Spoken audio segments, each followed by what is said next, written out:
কখনো শুনেছেন কেউ বেগুন গাছ রিপোর্ট করে? আমি করেছি। কেন করেছি সেটাই ধীরে ধীরে বলছি। আসসালামু আলাইকুম ভার্চুয়াল ভিউয়ার্স, সবাই কেমন আছেন? নিশ্চয়ই খুব ভালো আছেন। দেখুন, গত বছর ৬টি বেগুন গাছ লাগিয়েছি। মাশাআল্লাহ, সবগুলো গাছই প্রচুর ফলন পেয়েছি। প্রমাণ হিসেবে আমি বেগুন রেখে দিয়েছি গাছে, যেটা পুরনো বেগুন গাছ। অ্যাকচুয়ালি এটা আমি বীজের জন্য রেখেছি এবং এই বেগুনটা খেতে এত স্বাদ যে আমাকে রিপোর্ট করতে বাধ্য করেছে। এটাই ছিল আসল কারণ। আমি ৬টি বেগুন, এখানে ৩ জাতের আছে।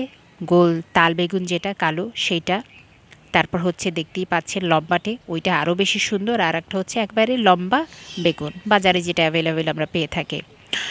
আমি ১ সপ্তাহ হয়েছে রিপোর্ট করেছি। রিপোর্ট করার পর কি সুন্দর পাতাগুলো ছেড়েছে, নতুন ডালপালা গজাচ্ছে এবং ফুল আসছে, ফলও তাতে ধরে যাচ্ছে। মোটামুটি আগামী ১৫ থেকে ২০ দিনের মধ্যে আমি ভালো করে এ গাছ থেকে ফলন পাবো ইনশাল্লাহ। আগেও আমি পলিথিন ব্যাগেই লাগিয়েছিলাম গাছগুলো। এবার যেটা করলাম, আমি বস্তাতে দিয়েছি আর একটু বড় আকারের ব্যাগে। এর কারণ হচ্ছে আমি বেগুন গাছ থেকে খুব একটা শিকড় ছিঁড়িনি, অর্থাৎ কেটে দেইনি, তাহলে গাছটার জোর কমে যাবে। আমি যেটা করেছি, এটাকে একটু বেশি মাটি, অর্থাৎ গোবর মাটি, পুরনো ছাই, এইগুলো দিয়ে বস্তা ভর্তি করে বস্তার ভিতরে পুরনো ব্যাগটা ফেলে দিয়ে জাস্ট ভেতরে লাগিয়ে দিয়েছি এবং আলহামদুলিল্লাহ সেটার রেজাল্টও কিন্তু আমি পেয়ে যাচ্ছি। মোটামুটি গাছ দেখেই বোঝা যাচ্ছে এটার গ্রোথ বেশ ভালো হচ্ছে, বেগুন ধরতে শুরু করেছে।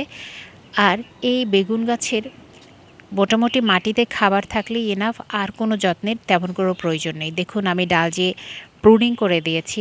হ্যাঁ, আর একটা ব্যাপার তো বলতেই হবে, বেগুন গাছ লাগিয়ে দেবেন, তারপরে এটাকে প্রুনিং করে দেবেন, অর্থাৎ ডালপালা ছেটে দেবেন। অথবা আপনি চাইলে আগে থেকেই ডালপালা ছেটে ১ সপ্তাহ রেখে তারপর আপনি রিপোর্ট করে দিতে পারেন, অথবা রিপোর্ট করার ১ সপ্তাহ পরে ডালপালা ছাড়তে হবে, আদারওয়াইজ গাছটি বেশি দুর্বল হয়ে যেতে পারে।